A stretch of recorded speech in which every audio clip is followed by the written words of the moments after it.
Menarik ya teman-teman. Tadi yang sedikit yang menarik menurut saya itu adalah bahwa tujuannya Pancasila ini ada tentang hidup bersama, dan bagaimana hidup bersama yang menimbulkan sebuah gotong royong ini nyatanya dalam kehidupan sekarang tuh hanya digunakan dalam hal bertransaksi. Ini juga sudah ada beberapa pertanyaan dari teman-teman yang menurut saya juga menarik. Nah, Pak Saka juga telah memaparkan di awal kalau Pancasila itu adalah sebuah kesadaran awalnya, sehingga beliau membuat suatu strategi ya Pak Saka, mulai dari pengetahuan, kemudian menuju pada kesadaran, ketaatan, dan konsisten, hingga menuju pada sebuah karakter kita ya sebagai kaum milenial di zaman sekarang. Nah, Pak Sangka telah dengan baik begitu memaparkan tentang dasarnya Pancasila dan bagaimana Pancasila itu dipandang di masa kini. Nah, kita akan mendengarkan bisa dibilang respon mungkin ya dari Pak Altin. Pak Altin akan memberikan respon tentang bagaimana Pancasila dengan modernitas dan new normal. Teman-teman bisa mungkin memberikan screen slide-nya. Ya, kita sambil menunggu screen-nya. Nah, Pak Altin memberikan judul di materinya yaitu Pancasila, Modernitas, dan New Normal. Nah, ada kata-kata new normal nih teman-teman. Gimana yang kita dengar di kabar-kabar sekarang bahwa Indonesia akan menuju pada kondisi kehidupan new normal. Nah, gimana sih Pancasila di masa sekarang dan modernitas menurut narasumber kita yang kedua, dan bagaimana Pancasila ini dalam kehidupan new normal, dan bagaimana juga kita sebagai generasi bisa menghidupi Pancasila dalam kondisi new normal. Ya, waktu dan tempat saya persilakan kepada Pak Altin. Oh, terima kasih ya Mbak Moderator 2, berarti karena ada moderator 1, moderator 2. Selamat Hari Pancasila, selamat Hari Kelahiran Pancasila. Selamat pagi, salam hormat Pak Joko, Pak Tata, dan Keisha ya. Selamat pagi. Saya berterima kasih untuk panitia acara dan BEMU UKDW yang sudah meminta saya untuk bisa hadir sini. Semoga sarasehan kita berguna untuk memberi spirit lagi, membangkitkan lagi spirit kita untuk mengaktifkan Pancasila dengan segenap akal budi dan jiwa kita. Mendengar paparan senior saya ini Pak Astangka ini senior saya di kampus dulu, jadi memang konsentrasinya filsafat Pancasila, dan sebenarnya kalau memang mau belajar Pancasila, kita pembacaan beliau itu sangat luas dan lengkap. Saya bahkan mendengar ini seperti saya membayangkan dulu saya membaca BPUP PKI pertama kali, gagasan-gagasan ditaruh di meja saat Pancasila mau dirumuskan, negara ingin panitia ini bersiap-siap untuk memerdekakan Indonesia, itu seru sekali. Dan yang saya catat dari satu kata kunci itu konsistensi. Memang ini yang masalah. Seperti tema kita Pancasila, judul tema kita Pancasila, Modernitas, dan New Normal. Ini bagi saya ini merupakan 3 subjek yang berbeda ya. Tetapi kita bisa menemukan korelasinya di kehidupan sehari-hari jika kita mampu mengurainya dengan terang dalam dimensi ekonomi, politik, dan budaya.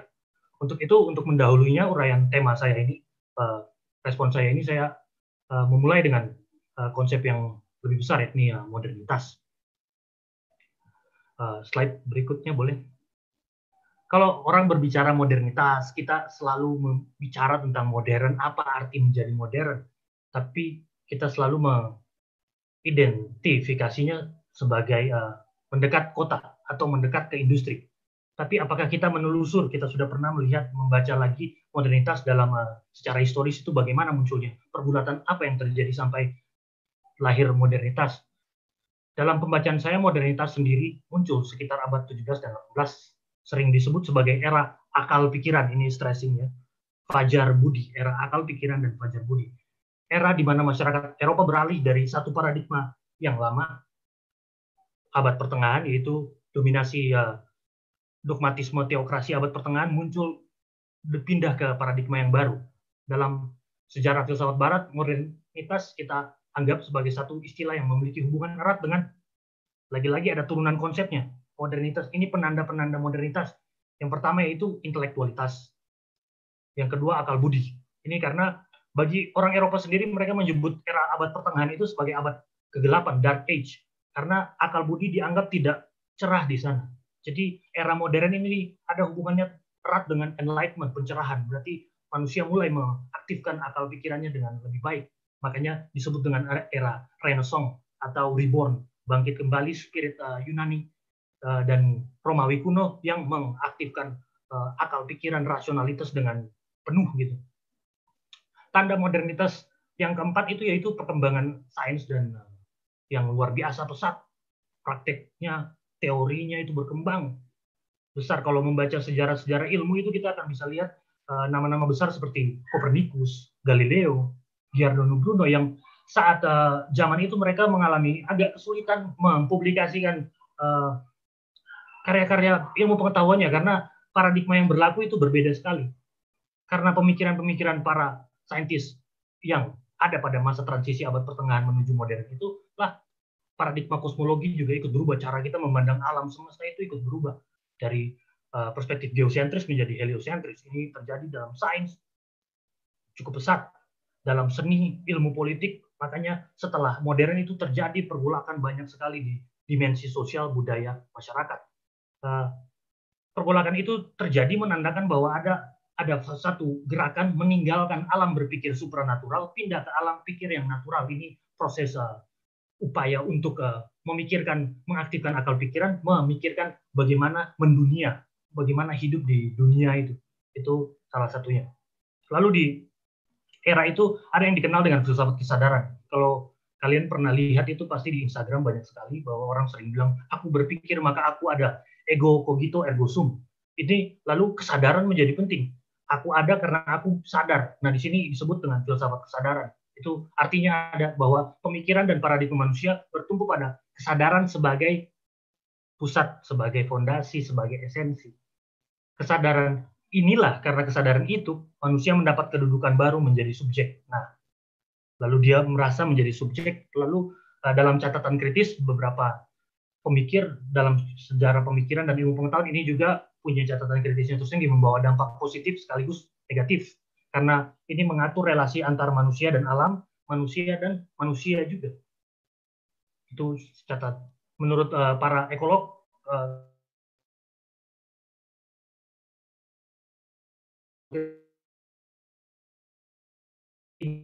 yang diwariskan sejak modernitas itu berkritisnya. Dilahirkan paham yang sering kita sebut humanis. Kita harus jadi manusia yang humanis, apalagi dalam tradisi ilmu sosial dan budaya kita menyebutkan konsep ini secara sering dan terus-menerus. Tapi maksudnya utama adalah menekankan nilai dan agensi manusia secara individu ataupun kolektif.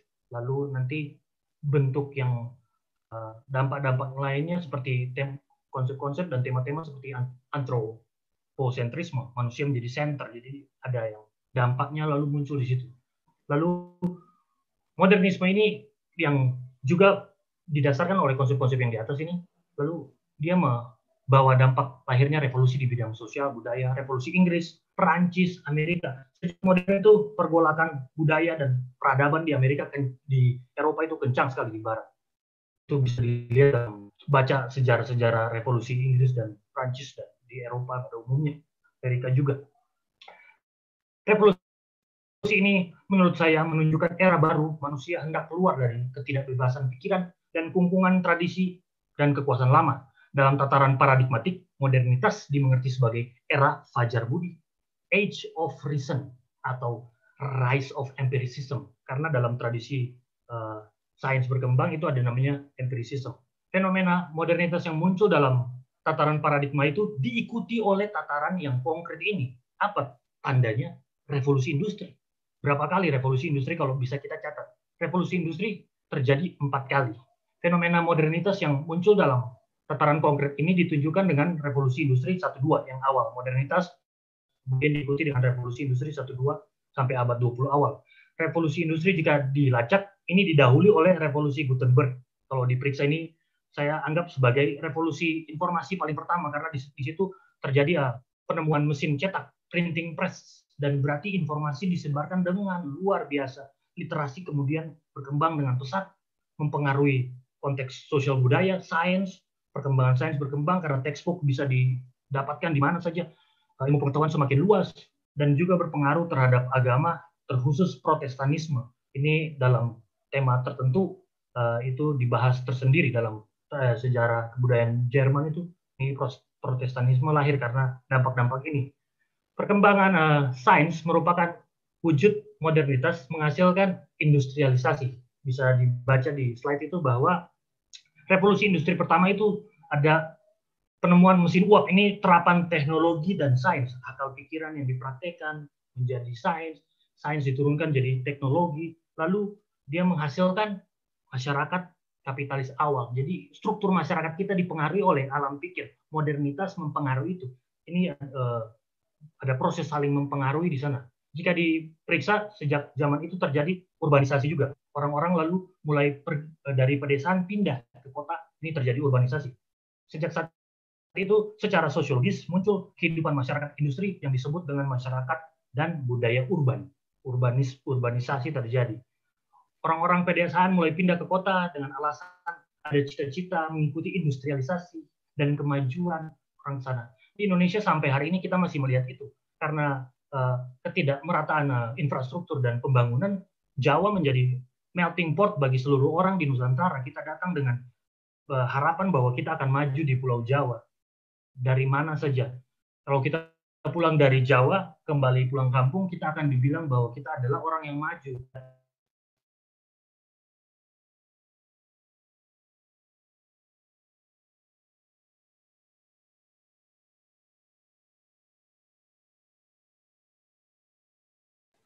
Pak Altin, mati Pak Altin. Halo? Halo Pak Altin, ya. Mungkin terputus sekitar 10 detik, mungkin bisa 10 detik ke belakang diulang. Ya, terima kasih. Revolusi industri ini lalu dilanjutkan dengan revolusi industri 2.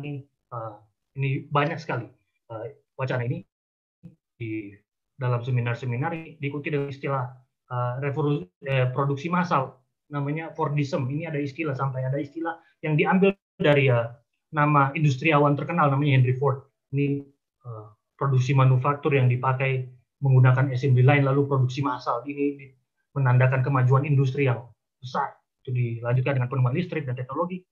Lalu revolusi industri 3 di abad paruh kedua abad 20 ini melanjutkan produksi massal tapi dengan sistem yang terotomatisasi, terkomputerisasi. Sistemnya sudah semakin semi otomatis bahkan dilanjutkan dengan perkembangan yang paling mutakhir yang kita dengar hari-hari ini adalah 4.0, yakni industri yang berbasis sistem teknologi informasi terkoneksi, cerdas dan mandiri. Keadaan modernisasi ini yang perlu kita stres sampai di situ. Keadaan modernisasi ini dan industrialisasi ini secara praktis akan mempengaruhi kehidupan kita sebagai bangsa, membentuk kehidupan kita Indonesia ke depan. Contohnya sangat mudah kita alami sebagai mahasiswa. Hari-hari ini kita dadakan sekaligus semuanya kuliah online, walaupun infrastruktur kita tidak merata. Tergantung mahasiswa kita berasal dari bagian Indonesia sebelah mana. Infrastruktur kita saya anggap sebagai infrastruktur yang masih 0. Ketidakpahaman kita terhadap pemerataan infrastruktur di Indonesia juga itu membuat masalah. Saya sendiri kaget melihat beberapa media memposting bahwa ada wilayah Indonesia yang belum punya listrik dan pejabat pemerintah bahkan tidak paham bahwa itu terjadi. Dan itu agak membuat saya berpikir lagi sebagai warga negara, sebagai pelajar ilmu sosial dan filsafat, ini apa yang salah, apa yang terputus dari itu. Jika revolusi industri ini menentukan kita hari ini, 4.0, mempengaruhi sendi-sendi kehidupan kita sebagai bangsa, lantas bagaimana kita sebagai bangsa dapat mandiri dan berselancar di atas kemajuan ini agar kita tidak mengalami future shock, teknologi shock, atau progress shock, dan kegagapan lainnya. Untuk itu, saya rasa kita memerlukan paradigma, satu semacam sudut pandang, juga semacam orientasi etis. Itu tadi sudah diucapkan oleh Pak Hastanta bahwa konsistensi antara orientasi etis, pembukaan undang-undang, dan penerapannya itu memang penting sekali. Pertanyaannya, di mana kita dapatkan pegangan tersebut? Ya, tidak laik dan tidak bukan adalah dari Pancasila. Sebagai bangsa Indonesia, nilai-nilai dan cita-cita bangsa dimuat dalam Pancasila. Pancasila, boleh slide berikutnya, hubungan. Halo? Ya, oke. Pancasila dimuat Pancasila sebagai cita-cita bangsa, harapan dan orientasi kita sudah dimuat dalam Pancasila. Pancasila disebut sebagai filosofi Grundslag oleh Bung Karno. Itu berarti dia adalah buah pikir, adalah fondasi pikir, falsafah, gagasan sistematis, dan pergulatan pemikiran para pendiri bangsa. Pancasila sebagai falsafah bangsa hadir memberi orientasi Indonesia sebagai negara hukum modern. Pada sejarahnya memang Pancasila ini merupakan rantai pengikat kohesi sosial Indonesia bangsa. Pancasila harus menjadi etika politik dan sains tentang idea atau sebagai worldview. Pancasila merupakan musyawarah bangsa yang bersumber dari kekayaan rohani, moral, dan budaya Nusantara. Soekarno sendiri, tadi sudah diucapkan Dr. Hastangka, bahwa ini Soekarno mengakui bahwa dia hanya menggali. Berarti memang ini bersumber dari kekayaan rohani kita, moral, dan budaya kita. Orientasi etis Pancasila ini menuntun penyelenggaraan kehidupan berbangsa dan bernegara. Pemahaman dan pendalaman Pancasila secara kritis dan rasional menjadi pegangan kita menghadapi perubahan zaman, tantangan, dan proses menjadi masyarakat 4.0. Dan yang paling mendesak hari-hari ini yakni pandemi. Kita menghadapi satu situasi lagi yang bukan Indonesia saja, tapi secara global. Dan kondisi urgent ini mendorong kita untuk memikirkan lagi kembali Pancasila. Seberapa pentingnya Pancasila. Dan ternyata memang betul-betul kita membutuhkan Pancasila sebagai prinsip moral sosial. Prinsip moral sosial berarti pertimbangan baik dan buruk dalam kehidupan. Dalam praktik hidup kita, dalam tindakan moral itu diukur dari baik dan buruk. Itu berasal dari kepercayaan kita tentang baik dan buruk akan sesuatu. Dalam kehidupan sehari-hari kita bisa praktikkan berbagai macam nilai-nilai dalam kehidupan kita. Tetapi dalam kehidupan sosial bernegara kita mempraktikkan apa disebut dengan etika sosial Pancasila, prinsip moral Pancasila, bagi terwujudnya kedaulatan, kesejahteraan, kemakmuran. Dalam pandangan gagasan yang paling, dalam pembacaan saya, dalam gagasan paling penting itu adalah Trisakti, konsep yang penting sekali. Karena kita harus mandiri di era modernisasi dan industrialisasi yang berjalan ini, kita harus tetap mandiri secara ekonomi, bergaul secara politik, berkepribadian secara sosial budaya, agar langkah kita sebagai bangsa menjadi langkah yang otentik, betul-betul sesuai dengan lokus kita sebagai bangsa Indonesia di wilayah Nusantara ini. Bagaimana itu bisa terwujud? Itu pertanyaannya lalu di sana. Korelasi Pancasila dan modernitas itu ada di sana sebagai buah pemikiran. Tapi bagaimana itu bisa terwujud? Saya minta slide berikut.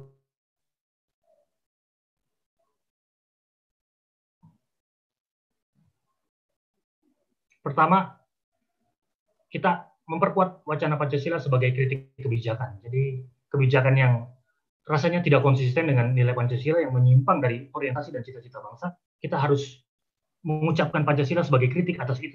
Kita harus memperluas, memperdalam, meradikalkan Pancasila. Jika ideologi-ideologi yang lain bisa berkembang dan dipikirkan, Pancasila harus dipikirkan secara lebih mendasar, berakar lagi. Radix itu artinya, radikal itu artinya radix, berakar. Berarti menguji akar-akar historis, akar-akar kebangsaannya lagi. Kita harus menemukan koherensi rasional antar sila. Kita harus imperatif, artinya ini adalah suatu kewajiban yang wajib dipraktekkan, dibumikan. Pancasila harus bersifat operasional dengan cara menjadi landasan tentang baik buruk, tindakan sosial, praktik sosial, perumusan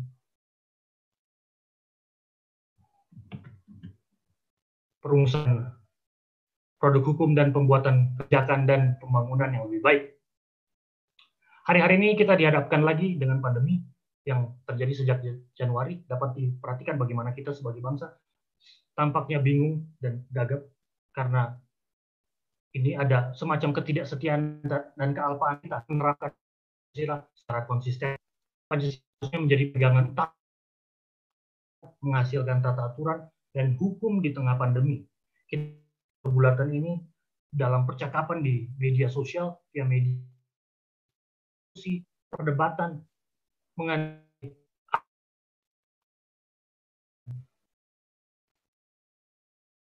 keputusan atas masalah pandemi ini, yang dasarnya adalah ketiadaan Pancasila sebagai etika sosial dalam merespon. Ini mestinya jadi perenungan kita bersama. Ditambah lagi, hari-hari ini kita harus berdebat lagi tentang apa arti new normal. Masih tersisa perdebatan baru. Di Indonesia sendiri, di negara-negara maju, new normal berarti kita memenuhi syarat-syarat alat tes, biosurveillance, pelacakan kontak, kapasitas rumah sakit, persepsi publik, dan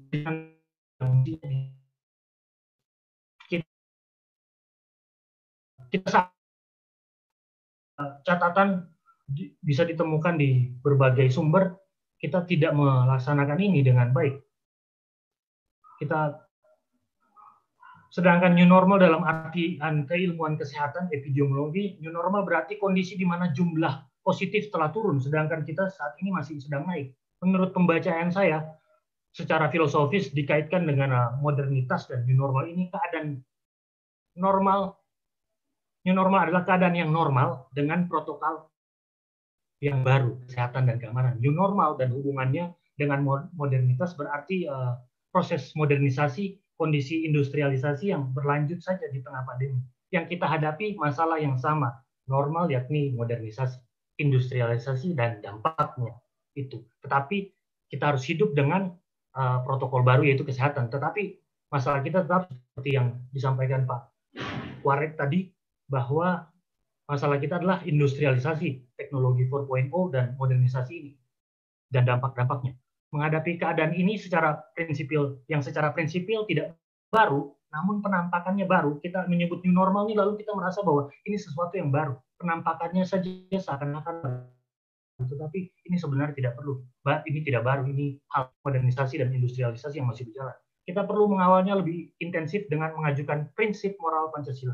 Kita harus sebagai bangsa, masyarakat, mahasiswa, kita harus semakin aspiratif. Partisipasi politik kita harus kita dorong lagi, partisipasi publik kita untuk penentuan kebijakan yang lebih baik.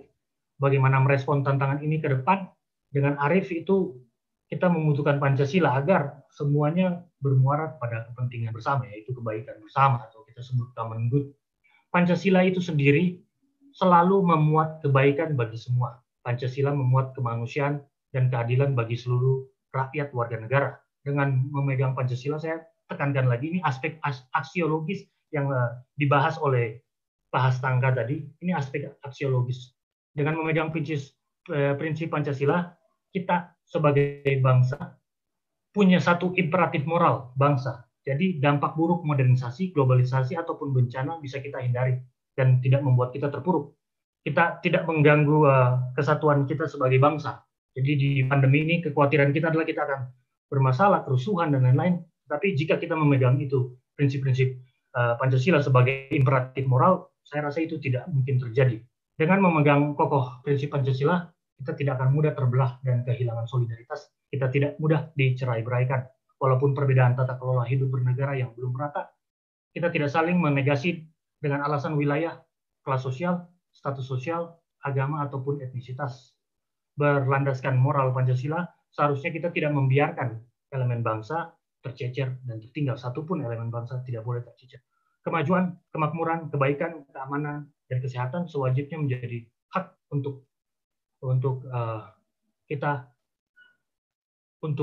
sewajibnya menjadi hak, dan untuk itu harus dimiliki setiap individu warga negara. Saya menutup ulasan ini dengan yang tampak di slide adalah dua pesan dari Founding Fathers Bapak Republik kita, pendiri bangsa.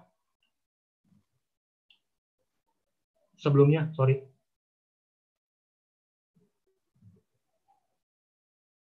Oke, ada pesan yang penting sekali nih. Kerakyatan dengan hikmat dan kebijaksanaan. Ada orientasi etis di sana. Kebijaksanaan maksudnya supaya praktik kehidupan kita tuh berbasis atas pandangan baik buruk yang ada dalam muatan Pancasila. Kearifan konsensual, toleransi sintesis, jadi ada berbagai macam pandangan di kehidupan bangsa ini. Kalau dalam teori keadilan kita sebut overlapping konsensus, jadi semua orang punya kepentingan akan yang baik itu saling bersintasa supaya mencapai kebaikan bersama. Lalu dengan kuncian adalah komitmen terhadap keadilan. Dan catatan kedua yaitu saya bacakan, walaupun Indonesia, ini dari Tan Malaka, Bapak Republik, walaupun Indonesia terkaya di dunia, tapi walaupun sainsnya tiada merdeka, seperti politik negaranya, maka kekayaan dan Indonesia tidak akan menjadikan penduduk Indonesia senang, melainkan semata-mata menyusahkannya seperti 300 tahun kolonialisasi itu. Catatan terakhir saya, boleh slide. Oke. Kita harus jadi mahasiswa, jadi warga negara, harus menjadi publik yang aspiratif untuk mendorong kebijakan dan kebijaksanaan para pemerintah, pengampu kebijakan untuk membuat kebijakan yang berdasar kepada ilmu pengetahuan dan bukan kepentingan ekonomi elit. Lalu kita sebagai bangsa harus memiliki solidaritas sosial. Kita harus menjadi publik yang sadar seperti apa yang sudah disampaikan oleh Pak Hastangka tadi, bahwa kita sampai di level kesadaran dan mempraktikkan secara konsisten. Kita harus mempraktikannya sebagai etika sosial, dan kita mengucapkannya, prinsip moral Pancasila sebagai kritik, kita sampaikan itu secara terang bahwa inilah orientasi kita dan cara pandang kita sebagai bangsa. Saya kira itu respon saya, dan apa yang bisa saya uraikan, saya kembalikan kepada moderator untuk kita bisa diskusi. Ya, baik. Terima kasih Pak Aldi. Keren ya, oke. Ini cukup menarik ya Pak. Yang satu membicarakan tentang Pancasila dasar-dasarnya, kemudian yang satu melihatnya dari sisi new normal yang istilahnya industrial ya Pak ya di masa sekarang gitu. Iya, jadi kita tadi tuh kebayangnya gini loh, kalau melihat dari paparan narasumber kita tuh sebetulnya ini tuh udah ada gitu, cuman kok kita nggak kerasa ya gitu kan. baik dari Pancasilanya sendiri seperti itu paparannya Pak Hastangka tadi, bahwa loh kita kan gotong royong ini udah biasa gitu ya, tapi artinya kalau itu dikatakan Pancasila ya itu kan memang ada di kita gitu. Terus kalau kita berbicara tadi Pak Atin ngomong tentang modernisasi, tentang bagaimana kemudian akal ini menjadi sebuah tools atau alat untuk menerjemahkan begitu, bagaimana kemudian falsafah atau dasar berpikirnya itu harus diterjemahkan kepada sesuatu yang konkret, yang realistik gitu. Nah, ini kan di zaman modern nih, tapi zaman modern sendiri juga ya penuh dengan hingar-bingar yang seperti itu gitu. Jadi ini sebetulnya sangat kontras sekali gitu loh. Oke, kalau kita mau lihat. Halo Ke, kamu jangan tertegun melihat aku loh Ke. Halo Ke, siap. Oh, kayaknya putus. Oke. Ya, jadi sambil menunggu teman partner moderator saya nanti akan tadi di sini dari rekan-rekan host sudah mencoba memilah beberapa pertanyaan. Mungkin nanti akan ada yang di open mic, tapi mungkin sekarang kita akan coba dulu yang dari Kesia dulu ya, Ke ya. Iya, maaf ya teman-teman, tadi sempat low signal saya jadi sempat keluar sedikit. Oke, ini pertanyaan ada diajukan kepada Pak Hastangka. Ini pertanyaannya mirip-mirip, jadi saya akan rangkum beberapa ya teman-teman. Yang pertama,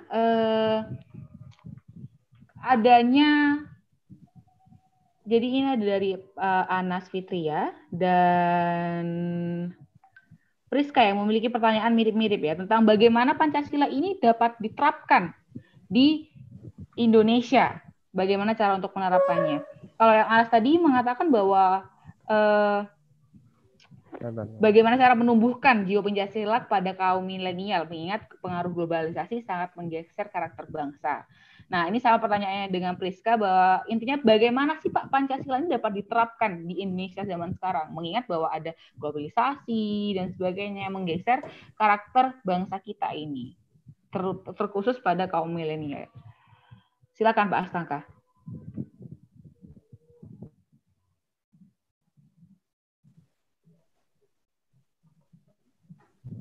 Sorry Pak Halo Pak Hastangka masih mute. Di-unmute ya, silakan. Baik ya, terkait dengan dua pertanyaan tadi, ini kita bicara tentang bagaimana penerapan nilai Pancasila hari ini. Jadi kita akan membahas ya satu poin penting ya terkait dengan nilai-nilai Pancasila diterapkan itu ada 3 jalur yang perlu kita ketahui. Jalur yang pertama adalah jalur kenegaraan. Artinya kita membaca bagaimana penerapan Pancasila dalam konteks peraturan perundang-undangan. Kedua, penerapan Pancasila dalam konteks yang jalurnya sifatnya kemasyarakatan. Berarti kita bicara pembudayaan Pancasila. Jadi di masyarakat sudah ada nilai-nilai itu yang melekat. Tinggal caranya seperti apa? Ya kita perkuat kembali ya. Yang dulunya tidak pernah menyanyikan lagu Garuda Pancasila dinyanyikan kembali. Itu menjadi satu membangun memori kolektif bersama bahwa kita punya dasar yang namanya Pancasila. Nah, yang kedua, kita misalnya dalam konteks praktek hidupan bersama, kita perkuat gotong royong yang dulunya lemah, tidak ada. Maka kita kembali, kita perkuat ya nilai-nilai gotong royong itu. Jadi falsafah, filosofi, nilai-nilai itu sudah ada di dalam masyarakat kita. Ya, yang saat ini yang terjadi adalah terjadi pelemahan nilai-nilai atau terjadi pelemahan penerapan nilai-nilai Pancasila. Maka peran kita bersama adalah memperkuat itu dengan cara-cara apa yang menjadi posisi penting kita di dalam kehidupan kita di masyarakat, kehidupan kita di akademik, kehidupan kita misalnya dalam atau sebagai penyelenggara negara. Nah, ini peran-peran itu kita perkuat. Ya, jadi konteks yang perlu kita lakukan hari ini memperkuat ya.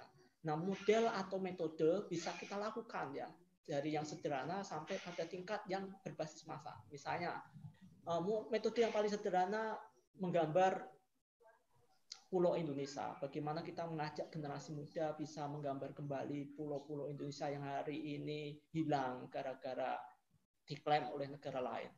Nah, kita perkuat kembali aspek wawasan geografi kita.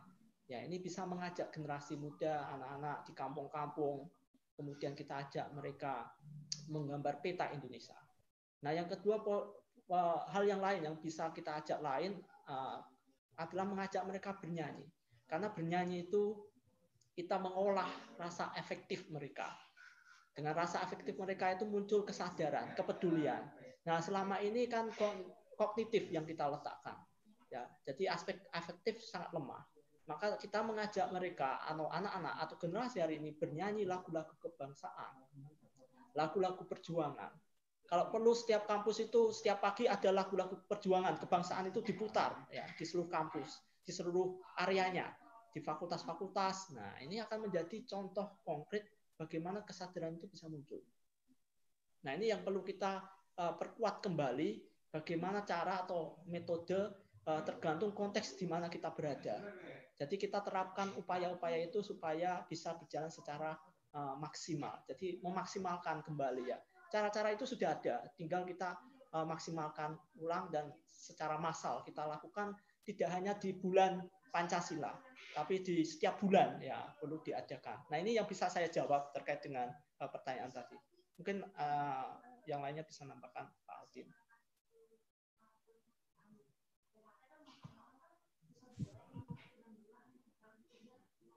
Terima kasih Pak Astangka. Mungkin ini akan ada satu lagi yang akan saya bacakan sebelum kemudian kita akan memberikan waktu untuk beberapa penanya secara live ya. Ini dari Harold Nainggolan gitu ya. Ini untuk Bapak berdua pertanyaannya untuk Pak Astangka dan Pak Altin. Pertanyaannya adalah bagaimana Pancasila khususnya dalam gagasan gotong royongnya bisa dihidupi di tengah tren kapitalis atau neoliberal yang nyatanya hanya berpihak pada kaum pemodal. Itu satu pertanyaan, dan yang sama, hampir sama tadi juga dengan pertanyaannya siapa tadi? Priska ya. Jadi dia bertanya dalam situasi seperti ini, ketika kemudian kapitalis liberal begitu sangat menguasai atau mendominasi begitu seluruh kehidupan hampir di muka bumi ini gitu ya, termasuk di Indonesia, apakah Pancasila masih bisa disebut sebagai ideologi begitu. Nah, ini pertanyaan dua ini saya pikir mempunyai korelasi yang sama dan mohon pencerahan dari Pak Astangka dan Pak Altin begitu. Mari silakan Pak Astangka dulu mungkin. Setelah itu disambung Pak Altin. Ya. Kalau dari saya kita mau melihat ya, kalau perspektif yang pertama, pertanyaan pertama itu adalah bicara tentang kebijakan ekonomi politik nasional kita. Kita harus melihat dari aspek makro ekonomi politik kita itu bagaimana arah orientasi. Jadi kita tidak membaca pada kapitalisasi, liberalisasi atau neoliberalisasi, tapi bagaimana jalan atau geraknya kebijakan ekonomi politik negara kita itu berpengaruh pada satu yang namanya gagasan social sharing, ya profit sharing terhadap masyarakat. Tujuan kita bernegara, negara berdasarkan Pancasila adalah mewujudkan keadilan sosial bagi seluruh rakyat Indonesia. Artinya apa? Berarti semua kekuatan-kekuatan ekonomi kita itu diarahkan mewujudkan keadilan sosial bagi seluruh rakyat Indonesia. Ya, ini yang menjadi poin penting ya. Yang kita baca adalah bukan pada elemen liberalisme, itu kan satu prinsip atau paham, tapi bagaimana kita membaca kebijakan politik nasional kita, apakah sudah sampai pada level mewujudkan keadilan sosial. Dan ini beberapa kan sudah ada komitmen negara hari ini, pemerintahan hari ini, membangun dari pinggiran, misalnya. Bagaimana mewujudkan ekonomi kerakyatan, ya, membangun pasar-pasar, ya, kemudian membangun kanal-kanal atau artinya waduk-waduk untuk pertanian, sektor pertanian dihidupkan kembali. Ini kan satu upaya kita mewujudkan satu keadilan sosial bagi masyarakat, seluruh rakyat Indonesia. Nah, ini prinsip yang bisa kita baca di sini. Kedua, setiap perusahaan-perusahaan besar punya elemen yang namanya CSR. Itu sudah jelas bagaimana peran-peran penting perusahaan-perusahaan besar yang kalau dikatakan kapital itu atau kapitalis, itu tentu mereka punya komitmen namanya komitmen sosial. Komitmen kemanusiaan yang muncul atau yang berkembang hari ini yang perlu kita dorong. Nah, mungkin tidak nampak hari ini ya, karena yang kita lihat mungkin kecil-kecil ya, bahwa itu masih terjadi satu kapitalisasi di sektor tertentu. Maka peran-peran perusahaan-perusahaan kapital yang besar itu kita dorong untuk memperkuat aspek yang namanya keadilan sosial. Nah, ini yang tidak nampak atau belum muncul hari ini atau belum terlihat. Maka hari ini kita dorong ke sana. Jadi kalau kita membaca, tentu kita perlu membaca arah orientasi pemerintah, ya, bukan arah orientasi perusahaan. Nah, kalau ini kita baca arah orientasi perusahaan, tentu lihatnya ya neolib, kapitalis, ya, karena tujuan perusahaan adalah profit. Ya, jadi kita melihat bagaimana negara mengatur tata cara berusaha, misalnya, bagaimana negara mengatur ekonomi politik nasionalnya, termasuk ya perusahaan-perusahaan yang ada di negara Indonesia. Ya, termasuk BUMN misalnya. Itu kan sifatnya satu perusahaan negara yang bertujuan untuk bisa mencapai tujuan kita bersama, yaitu keadilan sosial bagi seluruh rakyat Indonesia. Nah, ini yang harus kita lihat perspektifnya. Mungkin perspektifnya kita perluas, jadi supaya kita tidak melihat orientasi satu perusahaan tertentu, misalnya X atau Y. Karena akan melihat itu seolah-olah ya memang mereka orientasinya kapital, ya liberal. Tujuan mereka berusaha adalah menghasilkan kapital, gitu.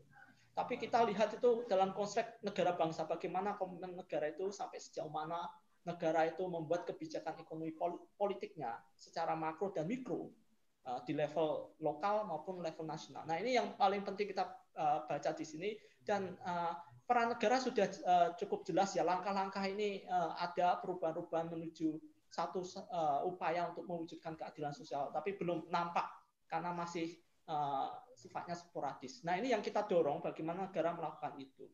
Nah, ini yang penting. Oke, terima kasih Pak Astangka. Mungkin dari Pak Altin untuk melanjutkan. Saya melihat ini memang persoalannya ini sosiokultural ya, karena masyarakat kita terlanjur ada dalam masyarakat yang kapitalistik. Jadi cara pandang kita itu kompetitif sekali. Jadi apa yang menjadi sebenarnya jati diri kita itu geser karena kehidupan kita sudah lelah, karena kehidupan kita harus dipenuhi dengan tuntutan-tuntutan yang standar yang dibutuhkan masyarakat, yaitu bekerja dan mencari uang, lalu solidaritas kita mati, gotong royong mati di sana karena kepentingan kita sudah ada dalam lingkup masyarakat yang sangat industrial dan kapitalistik. Ini mempengaruhi cara pandang kita dalam lanskap yang makro.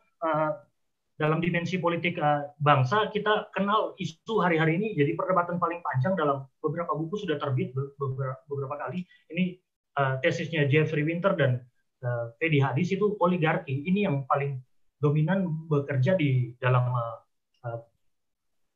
politik kita di nasional, karena itu akan ada hubungannya dengan kebijakan langsung terhadap pembuatan undang-undang, produk hukum, tata aturan, dan kebijakan itu pro kepada oligarki, karena oligarki ini segelintir orang yang mempunyai kekuasaan, kapital, yang lalu ditransfer jadi power yang lain. Jadi power-power yang lain itu lalu membuat kita seakan-akan mati. Diskursus Pancasila itu, diskusi tentang Pancasila itu kayak hanya sebutan, semacam slogan. Bahkan kadang-kadang orang menyebut Pancasila itu lalu ada yang merasa bahwa iya, apakah ini hanya ideologi? Itu karena tidak diradikalkan. Dalam pandangan saya, ini memang tugas mata kuliah umum di seluruh universitas itu harus didalamkan lagi.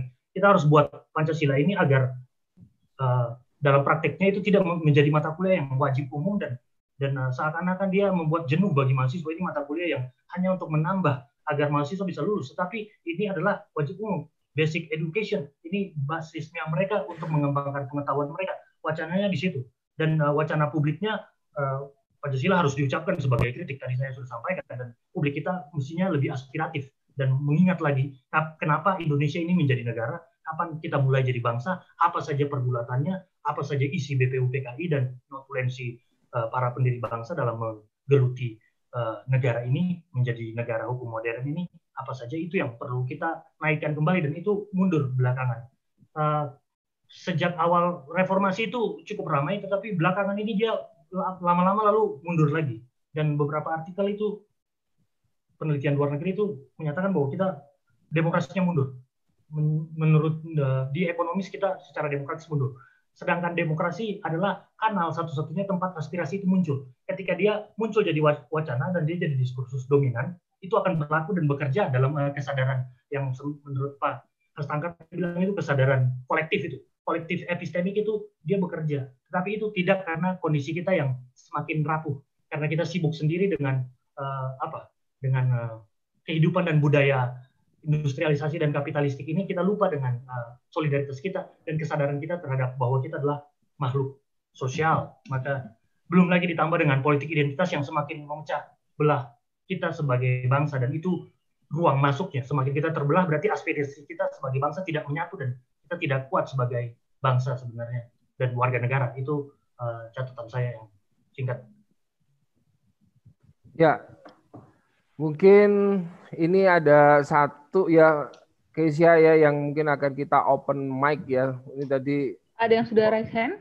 Ya, ini ada siapa? Anas Fitria. Anas Fitria mungkin bisa open mic dan tapi ada rule-nya begini. Rule-nya ini challenge-nya tadi, challenge-nya dari Pak Hastangka nih ya sebetulnya. Anas Fitria bisa open mic, bisa dikasih Anas Fitria. Mana ya? Halo. Oke. Kok mana ya? Oh, Anas Fitria bisa open video nggak? Ya, open kameranya bisa nggak? Oke. Iya, oke. Selamat datang.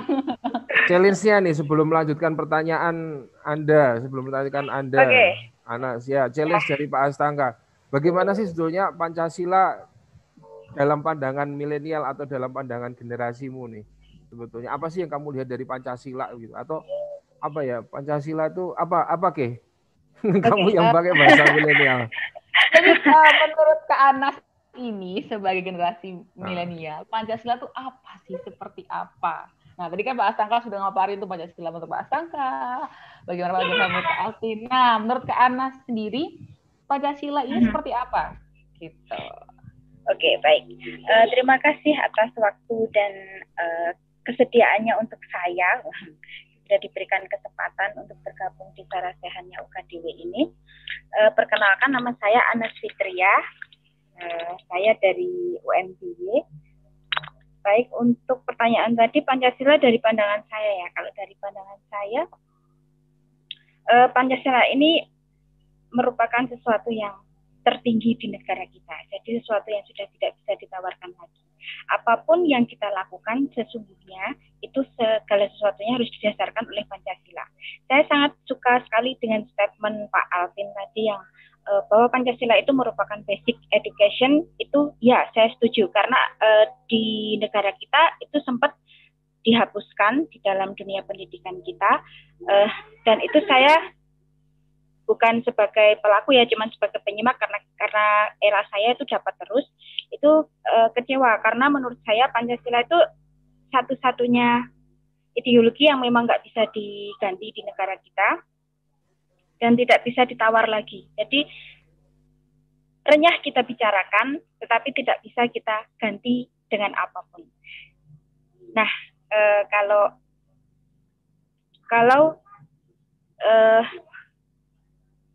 Ya seperti itu pandangan saya, intinya seperti itu.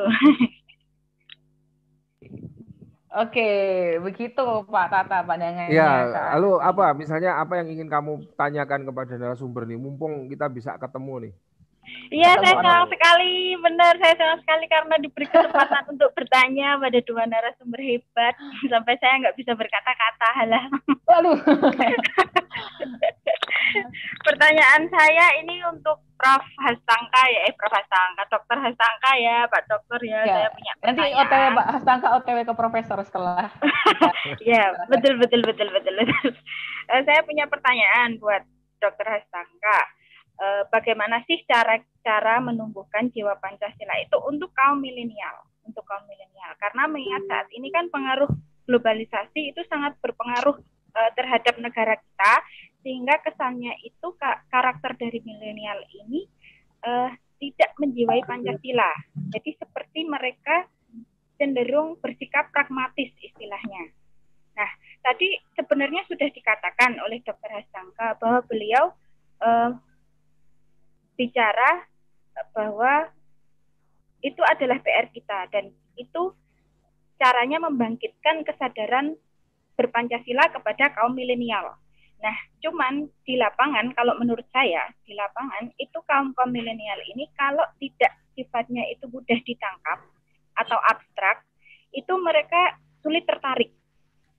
Nah, sedangkan untuk membicarakan Pancasila itu kan sesuatu hal yang abstrak gitu.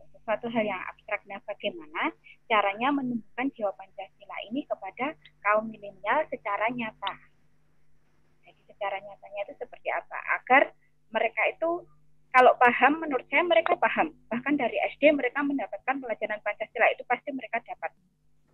Nah, cuman kan istilahnya secara aplikatifnya itu mereka yang menjiwainya itu apakah sudah atau belum, dan bahkan terkesan sekarang istilahnya luntur ya, karena ya itu tadi karena banyak pengaruh globalisasi dan lain sebagainya.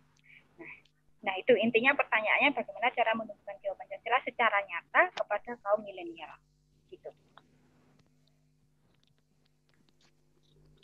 Ya, mungkin langsung aja Pak Hastangka. Ya. Halo Pak Hastangka kok. Halo Pak. Halo, ya. Ya, udah. Yes, ya. Ya. Jadi saya mencoba untuk menjawab pertanyaan Anas tadi ya, kaitannya dengan bagaimana menerapkan nilai Pancasila bagi generasi milenial. Ya, perlu kita ketahui bagaimana kita itu memandang generasi milenial penting. Jadi kita harus tahu dulu, kita memandang generasi milenial itu seperti apa. Nah, ini supaya ada ikatan spirit bersama, bahwa kita akan memberikan satu yang namanya aspek materi, itu akan berpengaruh ya terhadap jiwa mereka, ya terhadap spirit mereka. Jadi poin penting adalah bagaimana kita memahami kaitannya dengan milenial itu seperti apa. Nah, ini harus kita ketahui dulu. Jadi konteks kita membangun relasi, jadi kita membuat ikatan bersama dengan generasi milenial menjadi penting posisi ini. Nah, yang kedua, apakah kita akan fokus pada materi atau akan kita fokus pada bagaimana mereka itu bergerak terhadap materi yang akan kita berikan, atau misalnya materi dalam konteks ini Pancasila. Jadi tantangan ini tidak hanya di Pancasila, tapi tantangan ini juga di mata kuliah yang lain ya. Jadi yang jelas dalam hal ini kita bicara Pancasila, bagaimana generasi milenial itu bisa mereka itu menggerakkan seluruh ya jiwa, tubuh mereka, kemudian gerakan-gerakan mereka itu bisa menyatu terkait dengan materi kita. Itu menjadi penting. Nah, selama ini kan kita fokus pada materi kita. Terus bagaimana kita berpikir harus bisa masuk ke mereka. Nah, ini terjadi gap akhirnya. Terjadi keterputusan pengetahuan. Akhirnya generasi milenial menjadi kehilangan orientasi minat mereka terhadap Pancasila. Karena kita tidak pernah menggugah itu. Jadi kita balik, apa yang harus kita penuhi dulu, apa yang menjadi keinginan mereka, harapan mereka. Jadi bagaimana mereka itu bisa meresap masuk itu lewat dengan berbagai media. Nah, media itu yang perlu kita upayakan, perlu kita buat supaya variasi media pembelajaran itu menjadi lebih diterima, ya, kemudian menjadi lebih adaptif terhadap kehidupan mereka atau generasi milenial saat ini. Jadi kata kuncinya adalah aspek dialektika itu penting. Jadi kita bagaimana membuat dialektika antara generasi muda dengan mungkin kalau pengajaran di kelas-kelas. Nah, itu yang perlu kita dorong, kita perkuat kembali. Nah, kadang-kadang ini yang terjadi gap ya. Kita menginginkan semua materi harus masuk ke mereka, tapi mereka kadang-kadang tidak punya rasa antusias karena mereka merasa memasukkan atau dimasukkan materi yang di luar dari keinginan mereka atau kehendak mereka. Nah, pola ini yang harus kita ubah. Bagaimana membangun kedekatan dengan mereka.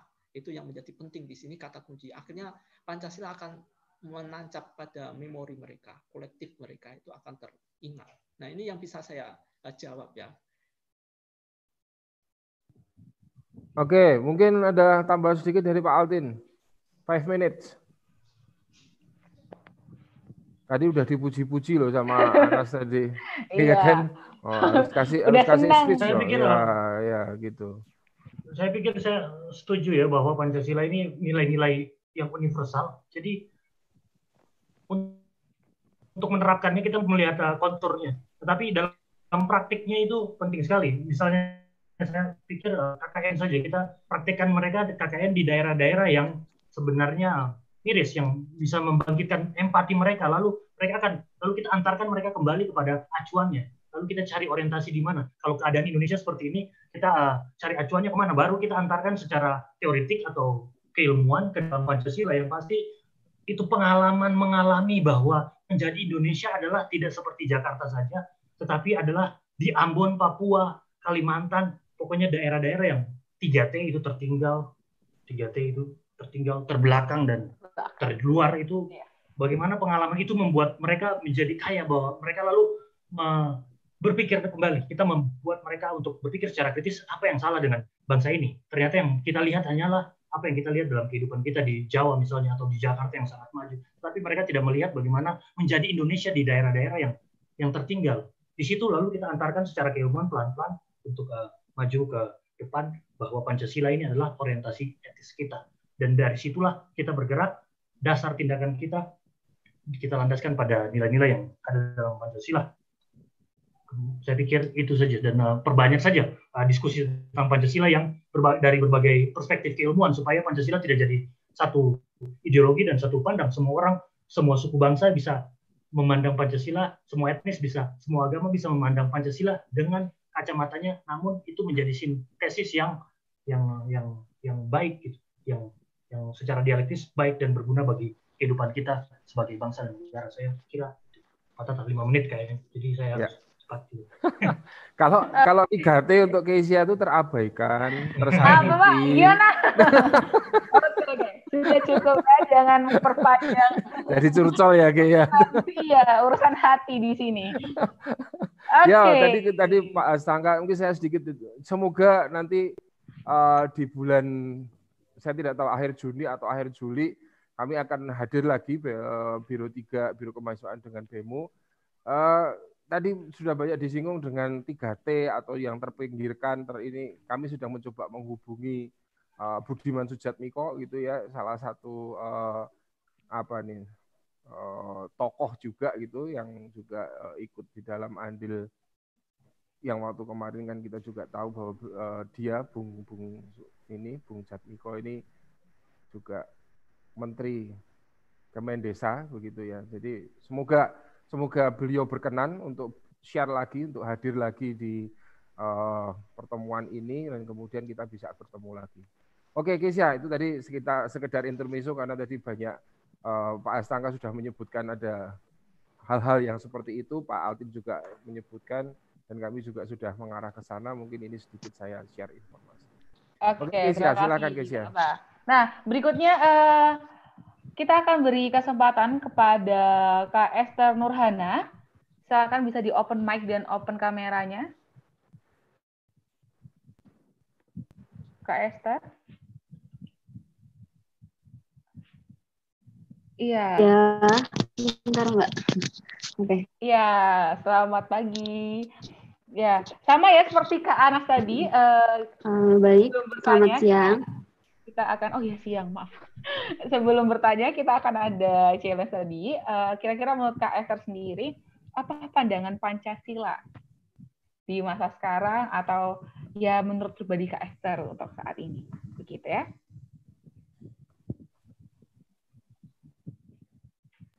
Ya, silakan Esther. Ya, jadi terima dipaparkan aja kasih. Ya.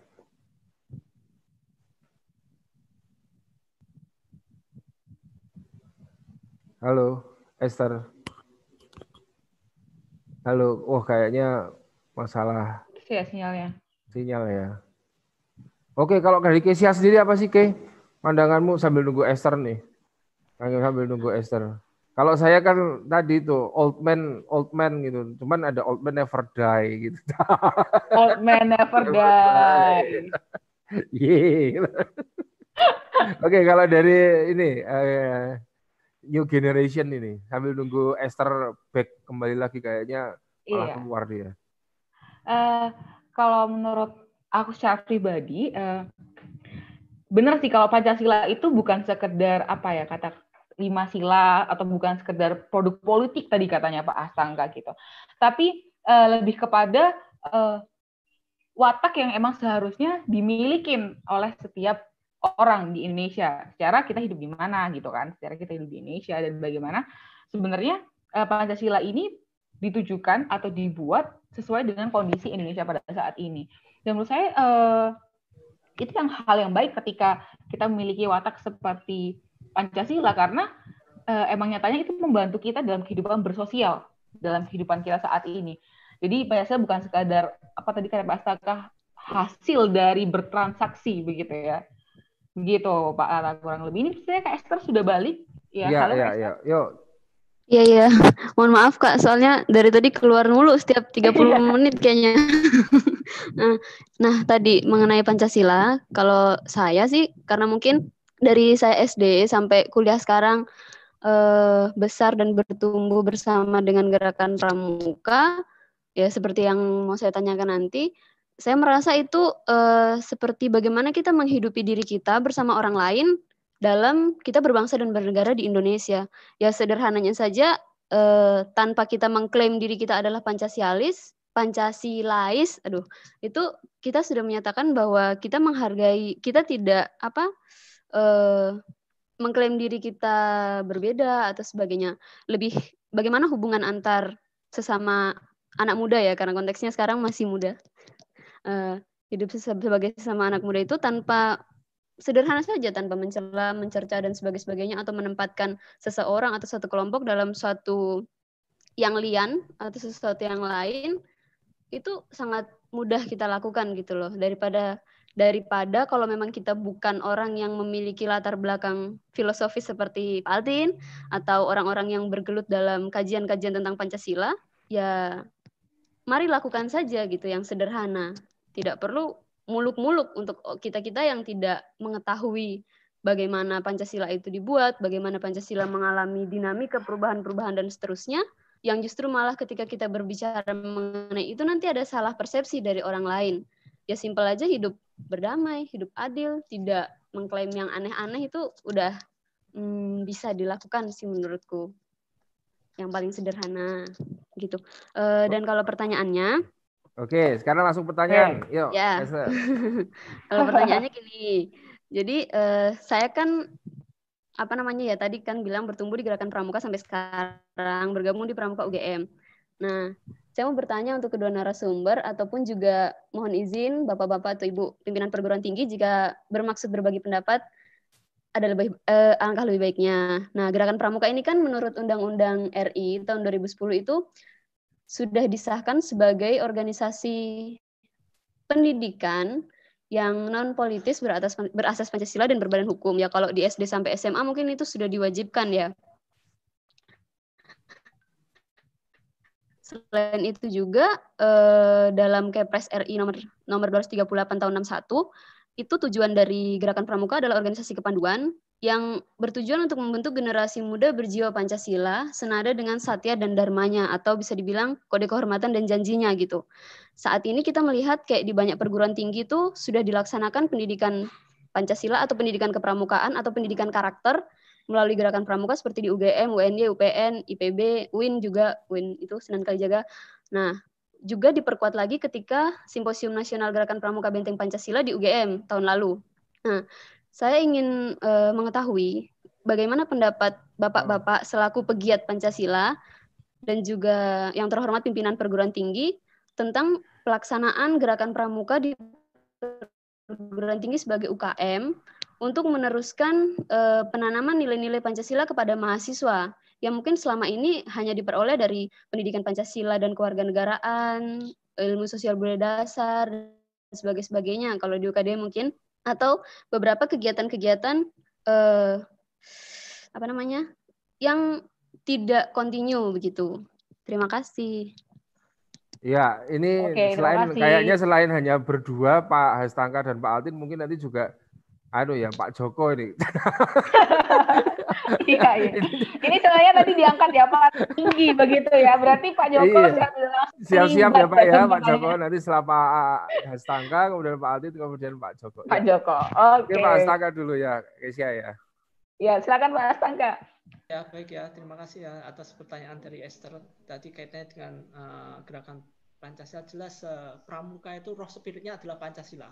Kalau kita membaca Dasar Dharma, itu kan ada 10 poin-poin, itu kan semuanya usul-usulnya sila-sila Pancasila sebenarnya. Cuma diubah dalam bentuk yang lain.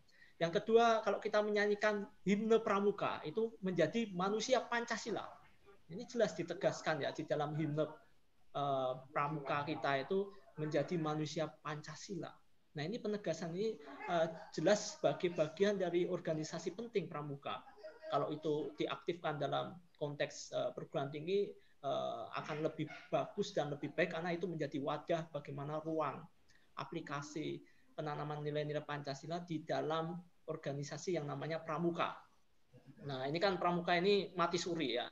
Artinya hidup tak mau, mati segan, dan sebagainya. Nah, ini komitmen kebijakan, saya rasa kebijakan kampus ya, perguruan tinggi, sampai sejauh mana kebijakan perguruan tinggi itu memberikan ruang alokasi, bahkan menganggarkan kalau bisa banyak atau besar mungkin karena untuk penerapan nilai-nilai Pancasila secara konkret ya. Tentu itu ada konteks yang sangat jelas sekali ya. Pramuka itu menjadi satu bagian mendasar roh spirit Pancasila itu di dalam pramuka, karena tidak ada organisasi OKM atau organisasi kemahasiswaan yang himnenya itu menjadi manusia Pancasila. Nah, kecuali pramuka ya, dan dasar dharmanya itu nilainya sila-sila Pancasila. Nah, ini nggak ada ini. Nah, ini satu-satunya. Saya rasa demikian. Oh ya, baik begitu ya, kurang lebih. Kak Esther, silakan Pak Altin. Pramuka ini saya ikut waktu SMP, jadi itu pengalaman yang seru. Saya cuma ikut kemahnya doang, Pak. Kalau diingat-ingat lagi, seperti yang disampaikan Pak Hastangka itu, kalau diingat lagi ternyata itu ada nilai di sana, pengalaman di sana. Tadi saya meminta bahwa kita membutuhkan semacam KKN yang bikin teman-teman yang mengikutinya itu merasakan menjadi Indonesia, dan pramuka bagi saya itu sudah ada pengalaman itu, gotong royong, kerjasama, solider, secara sosial, bakar rame-rame, bikin tenda, bikin rame-rame, semua itu sebenarnya itu solidaritas yang paling penting. Itu sama sekali dengan apa yang dimaksudkan.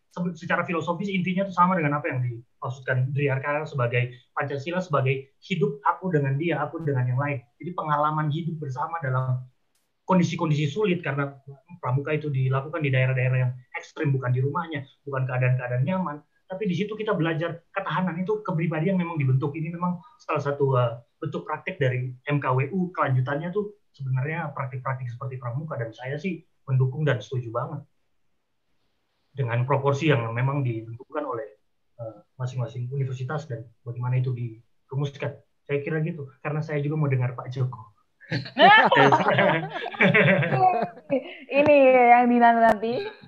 Bagaimana Pak Joko atas respon pertanyaannya Kak Esther? Ya, yang pertama saya ingin menyapa kawan-kawan pimpinan bidang kemahasiswaan yang sudah bergabung. Jadi Pak Tata, ini ada beberapa pimpinan bidang kemahasiswaan bergabung Pak Tata. Oh siap Pak Joko. Pak Ibu pimpinan bidang 3 yang sudah bergabung dalam Sarasian hari ini. Oke. UKDW merupakan kampus mini Indonesia. Dan kita tahu, semua mahasiswa, Mbak Esther juga tahu ya bahwa kita memberikan kesempatan bagi para mahasiswa untuk berdinamika melalui kegiatan kemahasiswaan. Mulai dari unit kegiatan kebudayaan ada, mulai unit kegiatan kerohanian ada, bahkan itu lintas iman, dan kita fasilitasi ya. Kegiatan-kegiatan bakat minat juga ada. Tentu saja lah kalau teman-teman ingin membuka salah satu UKM yang membangun kepramukaan di sini ya Pak, pasti kita dukung ya. Tentunya tidak semua mahasiswa diwajibkan nanti jadi kampus pramuka nanti. Ya, kan jelas bahwa kita terbuka sekali, banyak sekali UKM, banyak juga yang kebudayaan maupun kerohanian, itu kan sudah banyak bertumbuh. Tapi siapa mahasiswa, siapa saja yang mempunyai hati untuk membangun ini kan perlu dipupuk ya. Kami pasti pimpinan akan mendukung apa yang disampaikan Mbak Esther. Terutama mungkin kawan-kawan yang sudah bergabung dalam tim bela negara ya. Jadi di kampus kita kan juga ada kelompok mahasiswa yang mungkin menggali tentang bela negara ini juga.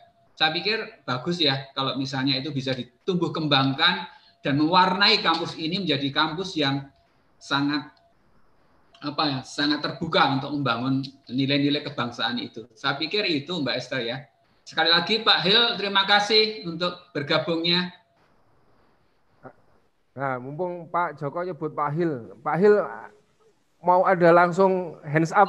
Ya. Pak Astangka, Pak Alvin, mumpung ini. Silakan Pak Hil. Monggo. Baik, terima kasih Pak Joko. Waduh, lebih dari 100 peserta ini. Dan tidak mudah itu membahas yang namanya Pancasila ini. Tapi kenyataannya teman-teman mahasiswa milenial ini bisa mengikuti dengan baik, dengan senang kayak gitu.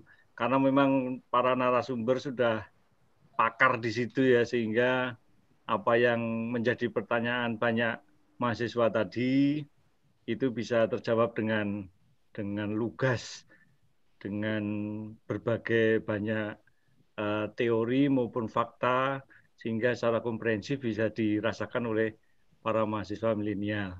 Kaitannya dengan apa itu tadi, UKM kepramukaan, kok tadi saya setuju itu Pak Joko.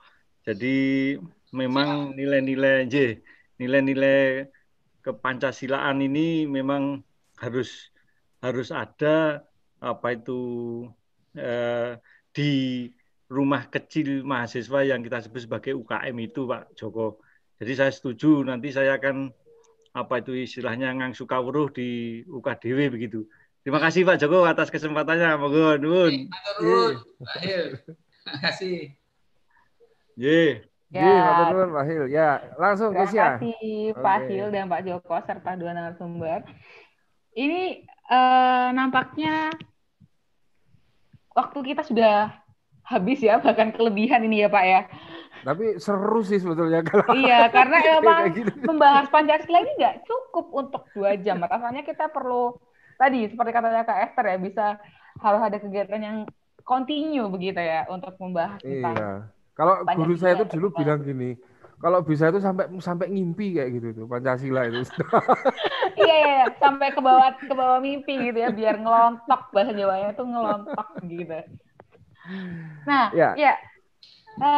Sebelum kita melakukan atau menutup webinar ini, saya beri kesempatan untuk para narasumber membuat satu closing statement. Nah, closing statement ini bisa dibilang sebagai petuah begitu ya untuk kita yang sudah mendengarkan materi selama 2 jam tadi, begitu ya. Silakan kita mulai dari Pak Astangka. Silakan buat closing statement atau petuah untuk kita anak-anak milenial, meskipun juga Bapak Ibu yang mempunyai jiwa-jiwa milenial. Baik ya, saya cukup satu poin penting ya. Ini adalah bulan Juni, bulan Pancasila. Kita berharap generasi milenial tetap terus berpancasila. Kalau bisa setiap minggu ada diskusi tentang Pancasila di kampus UKDW khususnya. Nah ini untuk mengisi bulan Pancasila, terutama teman-teman BEM UKDW ya, ada Kesia, ada moderator ya, semuanya milenial. Artinya kita berharap mereka itu bisa berdiskusi. Selamat berpancasila, kita berharap generasi milenial tetap terus menegakkan panji-panji Pancasila. Merdeka. Merdeka, siap. Terima kasih Pak Astangka untuk closing statement-nya. Kepada Pak Altin, mari Pak Altin, sang filsafat barat. Saya rasa karena mahasiswa ini kan masih muda, kalian tuh baca Pancasila sebagai sesuatu yang mengasihkan saja. Jangan dibuat ini bahwa ini hanya dibaca oleh politisi. Tidak, semakin kita tidak mengetahui apa yang diketahui politisi itu lebih baik. Jadi semakin sering membaca apa yang menjadi diskursus Pancasila hari-hari ini, kalian menyadari diri kalian, perhatikan lingkungan kalian, perhatikan media. Di situ cara kalian belajar menjadi warga negara yang baik. Pelan-pelan kalian menjadi dewasa, kalian akan masuk dan ikut berkontribusi dalam publik kita. Jadi saya rasa diskusi seperti ini sama seperti Pak Astangka itu, diskusi ini mesti lebih sering dan kalian aspiratif saja. Dan saya harap kita sebagai dosen atau pengajar itu nggak usah marah-marah kalau mahasiswa kritis, itu berarti tanda mereka berpikir. Biarkan mereka berpikir, nanti kita kanalkan arah pikiran mereka sesuai dengan koridor berpikir keilmuan dengan baik dan norma-norma yang arif lah. Saya kira itu saja pesan saya.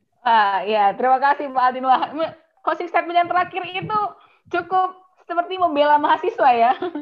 Bagi para dosen untuk jangan suka marah ya ketika mahasiswanya kritis begitu. Enggak, saya enggak marah kok kalau kayak gitu. Saya keluar ruangan. Sah aja dong Pak, itu Mas 11-12 sama namanya marah. Terima kasih Pak Altin dan Pak Astangka. Nah ya, sebelum kita menutup, kita akan ada sesi foto, jadi teman-teman boleh di open kamera. Silakan kita lihat, mari kita melihat wajah-wajah teman-teman di balik kamera yang tertutup selama ini.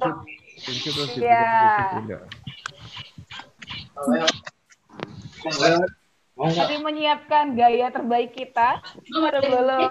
Kalau milenial gini, milenial. Sebelum ya, teman-teman tim host bisa membantu. Teman-teman tim host bisa shot per screenshot per halaman ya, per page ya. Iya, per page ya. Ini bisa di open kameranya.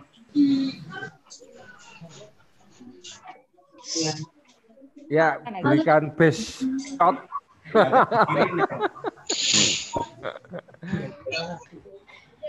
Ya, sambil melakukan sesi foto, kami sesi foto. Nyalain. Foto. Itu tekan start. Open mic juga nggak apa-apa. Open mic juga nggak apa-apa teman-teman. Open mic, open kamera. Tapi jangan lakuin biro jodoh ya teman-teman ya. Kita webinar ya teman-teman, bukan biro jodoh. Jodohnya setelah ini. Biro jodohnya setelah ini ya teman-teman.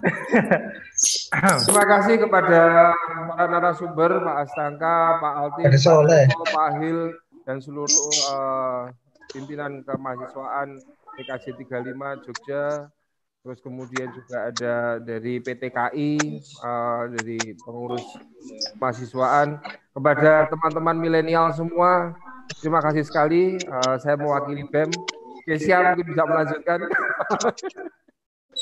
Ya, kita sesi foto dulu Pak. Ini yang tim host sudah bisa. Sudah clear ya. Sumpah udah.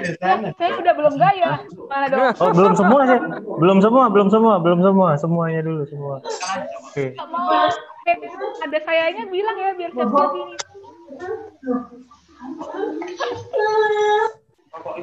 Letter. Dan jangan lupa kita punya door prize ya.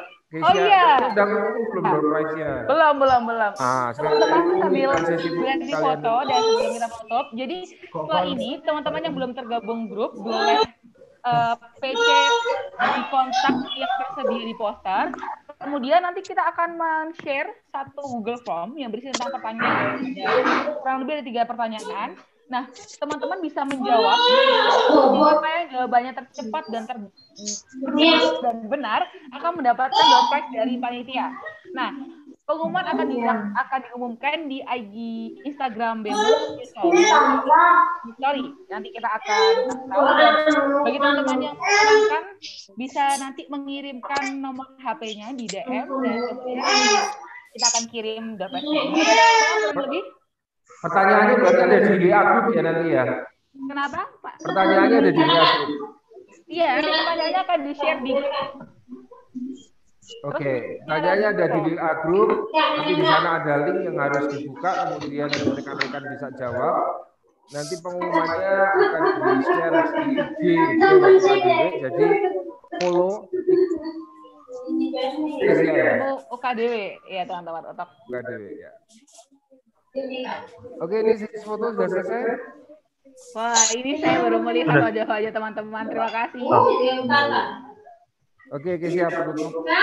Ya, teman-teman, saya mewakili BEMU dan panitia pada hari ini. Saya mengucapkan terima kasih banyak, terutama untuk Pak Hastangka dan Pak Alvin